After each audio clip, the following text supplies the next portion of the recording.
The White Sepulcher, an American Tragedy. Part 1. The Siren Call of the West, 1846. The hunger did not start with the stomach. It started with a map.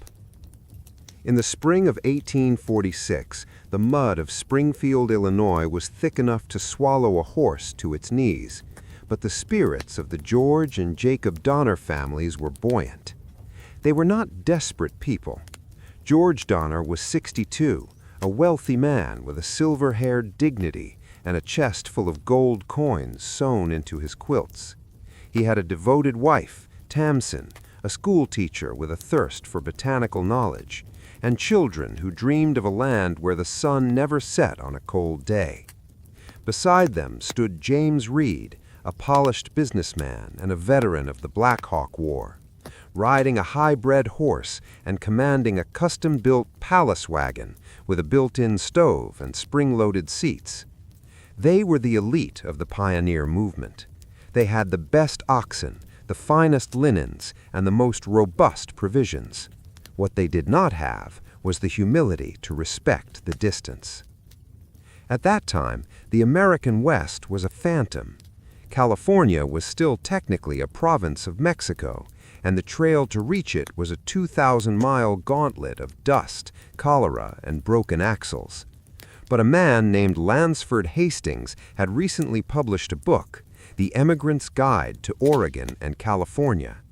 In its pages, Hastings spoke of a cutoff, a shortcut that would shave hundreds of miles off the journey by veering south of the Great Salt Lake. Hastings had never actually traveled the route he proposed. He was a salesman of dreams, a man looking to build an empire by rerouting the flow of human traffic toward his own interests. The departure of the 87. By the time the Donner and Reed families reached Independence, Missouri, the jumping-off point, the air was electric with the fever of manifest destiny. The Mexican-American War had just begun, and there was a sense that the continent was a ripe fruit waiting to be plucked. The party swelled. There were the Murphys, a large Irish family led by a widow, the Breen family, also Irish and devoutly Catholic, and various teamsters, bachelors, and German immigrants like Louis Caseberg, a man whose dark moods would later become the stuff of nightmares. In total, 87 souls converged into a single line of white-topped wagons. They were late. Most experienced mountain men knew that you had to be on the trail by mid-April to beat the snows of the Sierra Nevada. The Donner Party didn't leave Independence until May 12th. It was a small delay, a matter of weeks, but in the mathematics of survival, those weeks would eventually be paid for blood. The Great Plains and the First Cracks. The first 1,000 miles were deceptive. The Great Plains were a sea of grass, and the heavy wagons rolled along under a massive, unrelenting sky. Tamsin Donner spent her days collecting flowers, pressing them into her journals and writing letters back east about the grandeur of the wilderness. I can give you no idea of the beauty of the country, but beneath the beauty, the cracks were forming. James Reed was a man of high temper. He viewed himself as the natural leader of the group, a position that chafed against George Donner's quieter, elected authority. As the heat of July began to bake the trail, the oxen grew sluggish. The dust became a choking gray powder that coated their lungs and turned their water into mud. At Fort Laramie, they encountered an old mountain man named James Clyman. Clyman had just come east from California, traveling with Lansford Hastings himself. When Reed asked about the Hastings cutoff, the old scout's face grew grim. Take the regular wagon track, never leave it. It's barely possible to get through if you follow it, and it may be impossible if you don't. Reed, bolstered by his own ego and the promise of a faster route, ignored him. He believed in the book. He believed in the shortcut. He believed that American grit could overcome any terrain. The decision at Little Sandy River. On July 20th, the party reached a fork in the road near the Little Sandy River in Wyoming. To the right lay the established trail through Idaho, long, winding, but proven. To the left lay the unknown, the Hastings Cutoff. Most of the emigrants stayed on the old trail, but 20 wagons, containing the 87 members of what we now call the Donner Party, turned left. They elected George Donner as their captain, and with a crack of the whip, they headed toward the Wasatch Mountains. The moment they turned, the clock began to tick. Lansford Hastings had promised that the road was fine and well-watered. Instead, the party found a nightmare of tangled brush and sheer rock. They had to carve a road where none existed. In some places, they could only move 1 or 2 miles a day, hacking through thickets of aspen and willow, hauling wagons up nearly vertical cliffs with ropes and pulleys. The shortcut was turning into a trap. The Desert of Salt. By the time they cleared the Wasatch Mountains, the party was exhausted, their livestock failing. But the worst was ahead, the Great Salt Lake Desert. Hastings' guide had claimed the desert was only 40 miles wide and would take 2 days to cross. It was 80 miles, and it was not a desert of sand, but a desert of salt and waist-deep mud. The sun was a white hammer.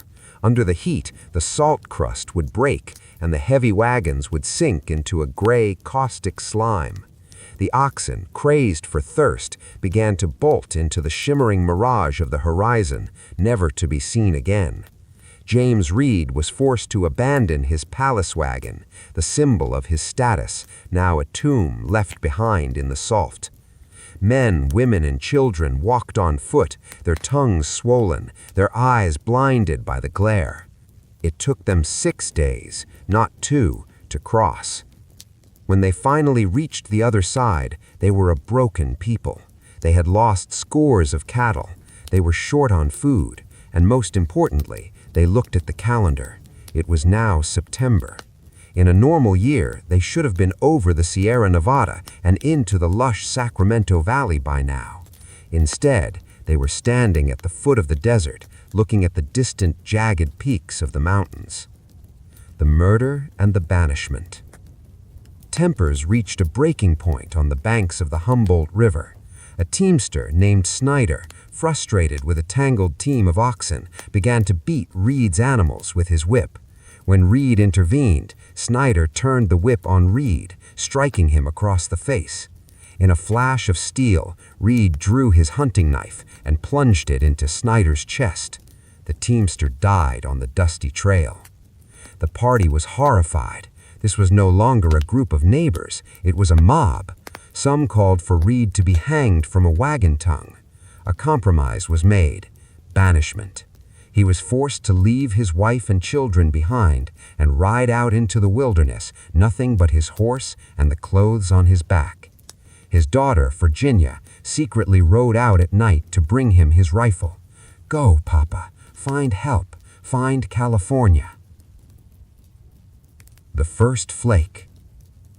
By October, the party reached the Truckee River.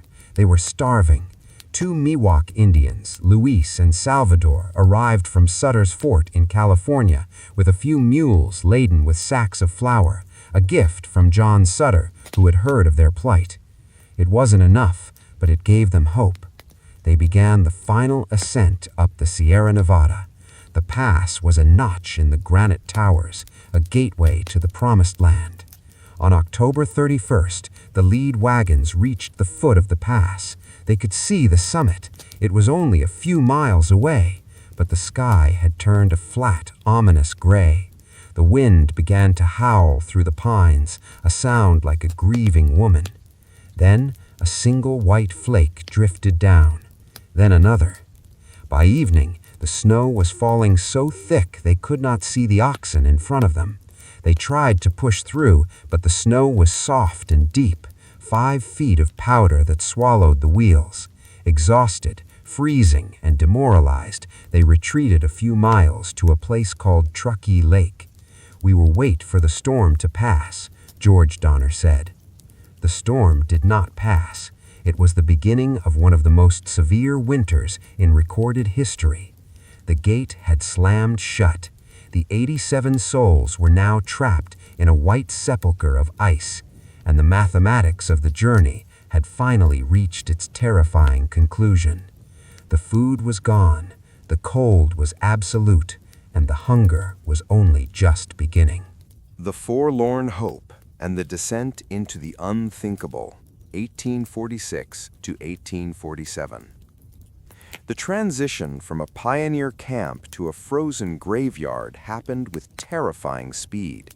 By mid-November, the cabins at Truckee Lake, rough-hewn structures left by previous travelers, were buried to the rooftops. The George Donner family, whose wagon had broken an axle a few miles back at Alder Creek, was in even worse shape, living under tents and brush hovels. They were separated from the main group by miles of impassable drifts and isolation that would prove fatal. Inside the cabins, the air was a toxic soup of wood smoke, the smell of unwashed bodies, and the damp chill of rising carbon dioxide. The emigrants were now eating the mathematics of despair. First, they slaughtered the remaining oxen. When the meat ran out, they boiled the hides. They would soak the hide in the snow until the hair fell off, then boil it for hours until it turned into a thick, glue-like gelatin that tasted of wet leather and ash. When the hides were gone, they turned to the dogs. Finally, they boiled old bones until they crumbled, trying to extract a single calorie of marrow. The last resort, the forlorn hope. By mid-December, it was clear that no rescue was coming from the California side. The year without a summer had turned into a winter of death. On December 15th, a group of 15 of the strongest emigrants, 5 women and 10 men, decided to make a break for it on makeshift snowshoes. They were led by William Eddy and Franklin Graves. They called themselves the Forlorn Hope. They carried only 6 days' worth of rations, tiny morsels of starvation food. Among them were the 2 Miwok guides, Luis and Salvador, who had stayed to help the families. The journey was a descent into the inferno of the ice. On the 3rd day, a blizzard struck, pinning them to a ridge. They huddled together under a single blanket, the heat of their bodies the only thing keeping the blood from freezing in their veins. Then the first of them began to die. Patrick Dolan, a bachelor who had been the life of the camp, went mad first. In the throes of hypothermia, he stripped off his clothes, a phenomenon known as paradoxical undressing, and ran into the snow, screaming that he was on fire. He died shortly after. The survivors looked at his body. They were no longer the civilized people who had left Springfield in April. They were ghosts of humans, driven by the most primal instinct in the universe, the biological need to survive. With shaking hands and weeping eyes, they did the unthinkable. They carved the meat from Patrick Dolan's bones, turned their faces away so they wouldn't see who they were eating, and fed. The hunt for Luis and Salvador. The Miwok guides, Luis and Salvador, watched in horror. They had been raised with a deep cultural taboo against such acts. Fearing they would be the next rations, they slipped away into the night, their tracks filling with snow. For days, the Forlorn Hope wandered the labyrinth of the Sierra Nevada. They ate their own shoes. They ate the leather strings of their snowshoes. Eventually, they found the tracks of the 2 Indians. Luis and Salvador were found lying in the snow, too weak to move.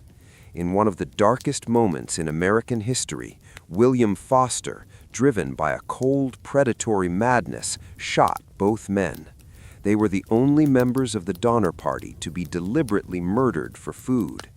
The survivors ate again, and the strength they gained allowed 7 of them to finally stagger out of the mountains and into a settlement in the Sacramento Valley. The silence of the lake. Back at the cabins, the situation had reached a biological zero. Margaret Reed, the wife of the banished James Reed, was struggling to keep her 4 children alive. She was a woman of iron will, rationing a handful of flour for weeks. "Daughter," she whispered to Virginia. "If we die together, but we will not give up." But elsewhere, the humanity was eroding. Louis Keseberg, the German immigrant, had become a pariah. Rumors spread that he watched the children with a hungry, predatory eye. The Breen family, huddled in their cabin, spent their days praying the rosary, the rhythmic clicking of the beads the only sound against the howling wind. Below the snow, the bodies were piling up. Because the ground was frozen solid, they couldn't bury the dead. They simply pushed the corpses up onto the roof of the cabins or into the snowdrifts. The white sepulcher was now literally made of the fallen. The first relief. On February 19, 1847, a shout echoed across the white expanse of Truckee Lake. 7 men, led by James Glover and sent by the people of California, had finally crested the pass. What they found was not a camp, but a series of holes in the snow. From one of the holes, a woman, spectral, skeletal, her skin turned translucent, emerged to the men, who appeared like angels in the glare of the sun. "Are you from California, or do you come from heaven?" she rasped. The rescuers were hardened men, but they wept at the sight. They found children with the faces of old men, their bellies swollen from starvation. They found people sitting in their own filth, too weak to move, surrounded by the bones of their loved ones. The rescue was not a simple exit. The rescuers could only carry a small amount of food and could only take a few people back with them. They had to make a choice, a Sophie's choice of the wilderness. They took 21 of the strongest survivors. As they left, Margaret Reed had to leave 2 of her children behind because they were too weak to walk. It was a scene of unmitigated agony. "God will take care of you," she sobbed, turning her back on her own flesh and blood to save the others. The return of James Reed. Among the second relief party, which arrived a week later, was a man riding with a desperate singular purpose, James Reed. He had survived his banishment, reached California, fought in the war, and spent months trying to raise a rescue party, but the mountain storms had driven him back again and again. Now he finally reached the cabins. He found his children alive, but only just. He found them eating the leather of their own clothes. The reunion was a flash of light in a world of darkness, but the horror was not over. When Reed reached the Alder Creek camp where the Donner family stayed, he found George Donner dying of gangrenous wound in his arm. Tamsin Donner, the schoolteacher who had dreamed of flowers, refused to leave her husband's side. "Go," she told the rescuers, handing them her children. "I will stay with George until the end." It was a final act of devotion that would lead her into the heart of the greatest mystery of the tragedy. What happened in that camp when the final rescue party arrived? The Dark Legacy and the Specter of Alder Creek, March-April 1847. By March 1847, the Sierra Nevada was no longer just a mountain range, it was a charnel house. The snow began to melt, not into life-giving water, but into a gruesome revelation. As the white blanket receded, the bodies of those who had died in the early months began to surface, frozen in the positions of their final agony. The white sepulcher was giving up its secrets. The third relief party, including a battle-hardened man named William Eddy, who had survived the forlorn hope, arrived at the lake cabins to find a scene of absolute depravity. Most of the survivors were no longer speaking. They sat in a catatonic stupor, their minds having retreated into the deep recesses of the psyche to escape the reality of what they had done to survive. Eddy was searching for his wife and children. He found them, but not as he had hoped. They were dead, and their remains had been partially consumed by others in the camp. The rage and grief that consumed the rescuers was a different kind of cold than the winter. It was the coldness of a broken humanity. At the Alder Creek camp, the situation was even more dire. George Donner was dead. His body had been laid out by Tamsin, who remained surprisingly strong despite the starvation. She was the last pillar of civilization in a world that had reverted to the Stone Age. When the Third Relief prepared to leave, they again begged Tamsin to come with them.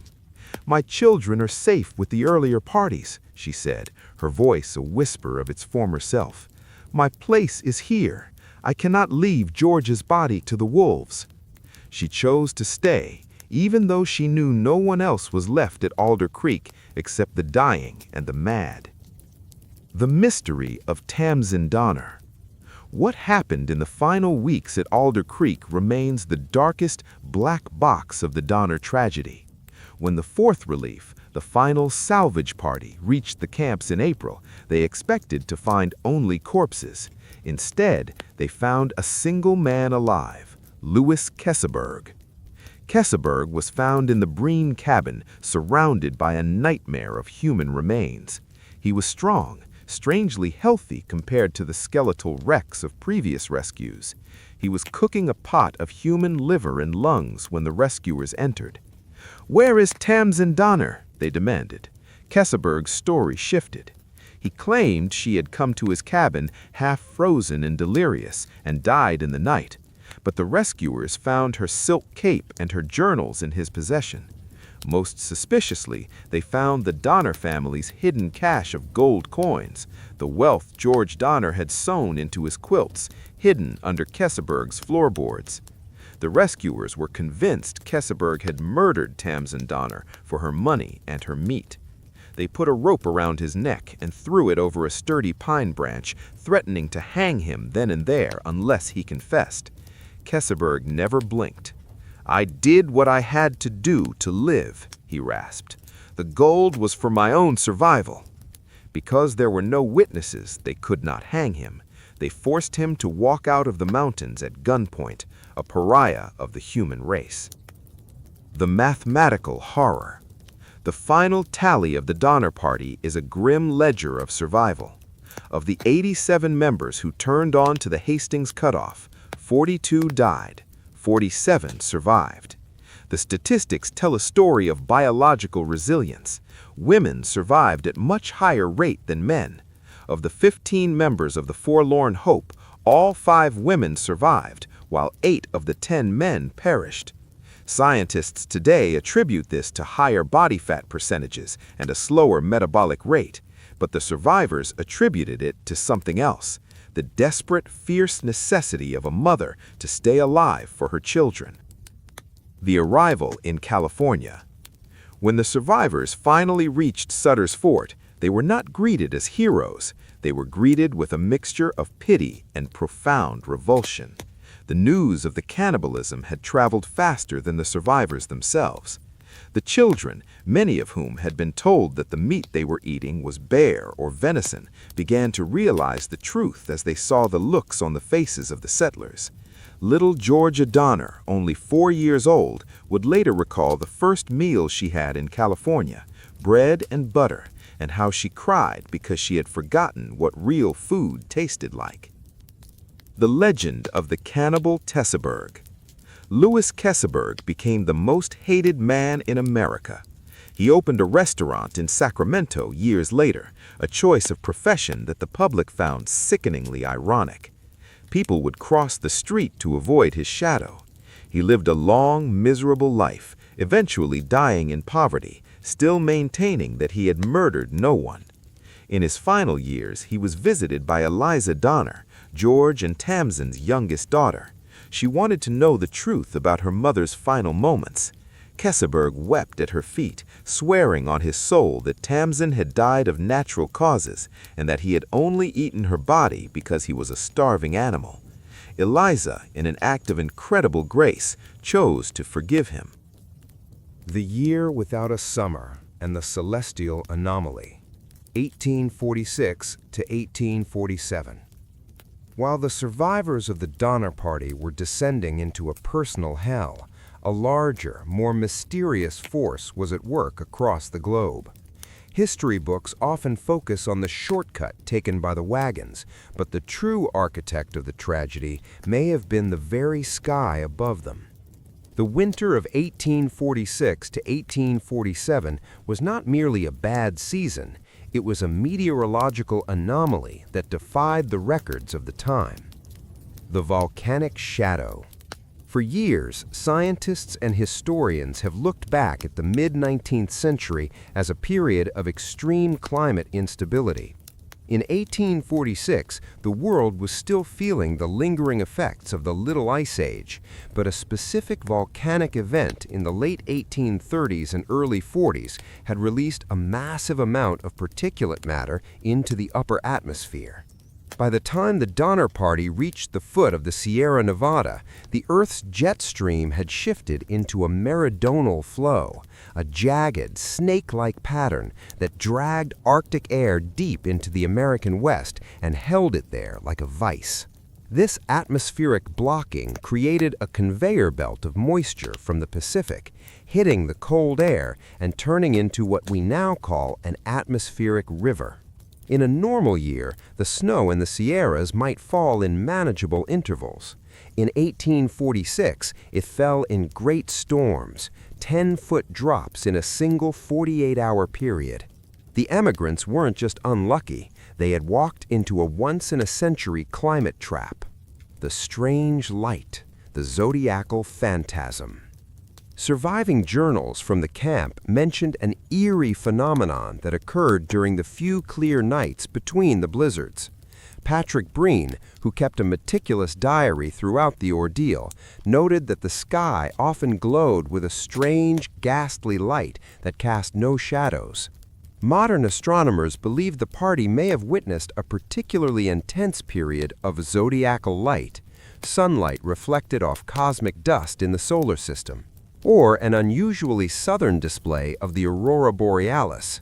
To the starving, delirious emigrants, this light was not a scientific wonder, it was a supernatural omen. The heavens seemed to be on fire, one survivor later recalled. We sat in the snow and watched the sky, wondering if the world was ending while we were still alive in it. The biology of cold, the hibernation state.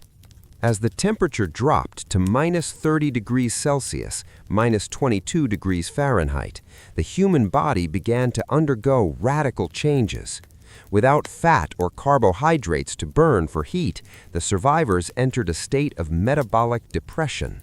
Their heart rate slowed, their extremities, toes, fingers, and ears turned black with frostbite. But because their blood had thickened and their nerve endings had dulled, many did not feel the pain until they were near a fire. This living death allowed some to survive for weeks on nothing but water and air as their bodies began to autophagy, the process of the body literally consuming its own non-essential tissues to keep the brain and heart alive. The silence of the wild. One of the most haunting details shared by the survivors was the absolute silence. The heavy snow, which acted as a perfect acoustic insulator, dampened all sound. In the cabins buried 20 feet deep, there was no wind, no bird song, no rustle of leaves. There was only the sound of breathing and eventually the stopping of it. You could hear your own heart beating, and you could hear the person next to you, their heart slowing down like a clock that hadn't been wound.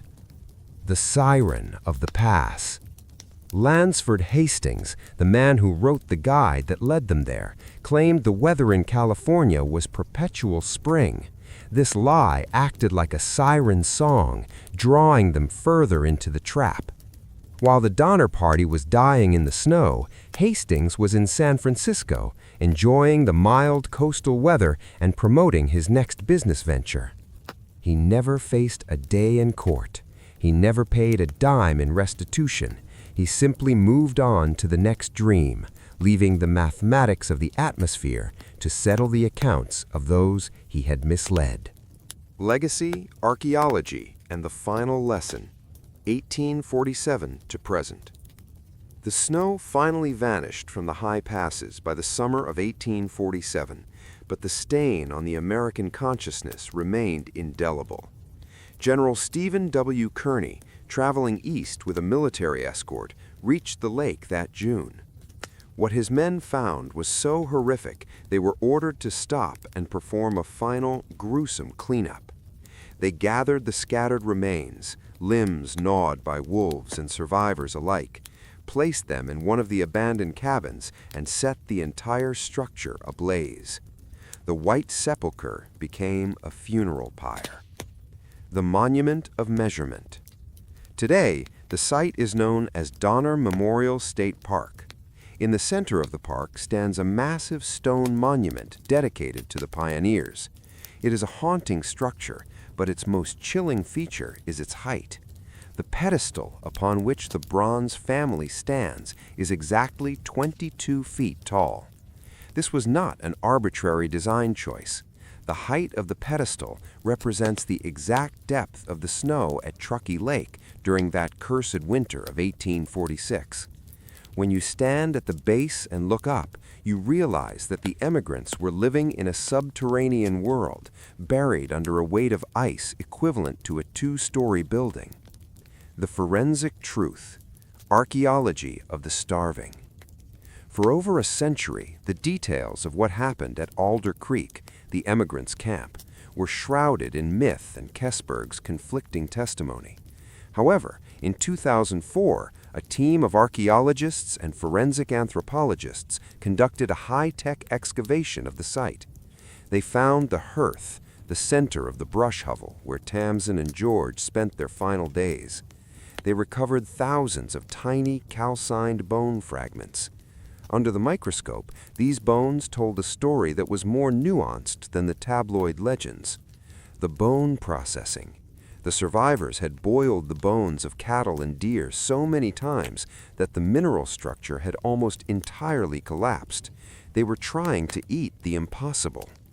The final evidence. While the lake camp, the Reed Breen cabins, had undeniable evidence of cannibalism, the Alder Creek site showed a desperate, prolonged attempt to avoid it.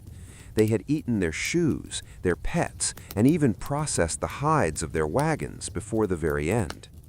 The myth of the American dream. The Donner Party serves as the dark shadow of manifest destiny. While history often celebrates the rugged individualism of the pioneer, the Donner tragedy teaches the opposite lesson. Individualism kills, community saves. The families that survived, like the Breens and the Reeds, were those that stayed together, shared their meager resources, and maintained a rigid, almost fanatical social structure even in the dark. The bachelors, the teamsters, and those who struck out alone were the first to be claimed by the frost. The modern echoes. The story has never left the American psyche. It appears in our literature, our films, and our nightmares. It remains the ultimate what if. What if they had left Springfield just 1 week earlier? What if they had listened to the old mountain man, James Clyman? What if they had never trusted a man with a book and a shortcut? The Donner Pass is now traversed by Interstate 80 and the Union Pacific Railroad. Thousands of travelers drive over the pass every day in climate-controlled cars, listening to music, unaware that 30 feet beneath their tires lies the ground where a mother once had to choose who child would live and which would be left in the snow. The final lesson. The story of the Donner Party is not a story of monsters. It is a story of ordinary people, doctors, teachers, farmers, and children, placed in an extraordinary vacuum of hope. It reminds us that civilization is a thin veneer, a luxury provided by a full stomach and a warm hearth. As the sun sets over the modern-day Donner Lake, the water is a peaceful, shimmering blue. The wind through the pines no longer carries the screams of the starving. But the stone monument remains, a silent sentinel measuring the depth of human endurance and the terrifying price of the American dream. History does not move in a straight line, it moves in a circle. And as the climate changes and the wilderness remains indifferent to human ambition, the echoes of 1846 still whisper a warning to anyone who thinks they can outrun the mathematics of nature. Never leave the trail, respect the distance, and remember the price of the shortcut.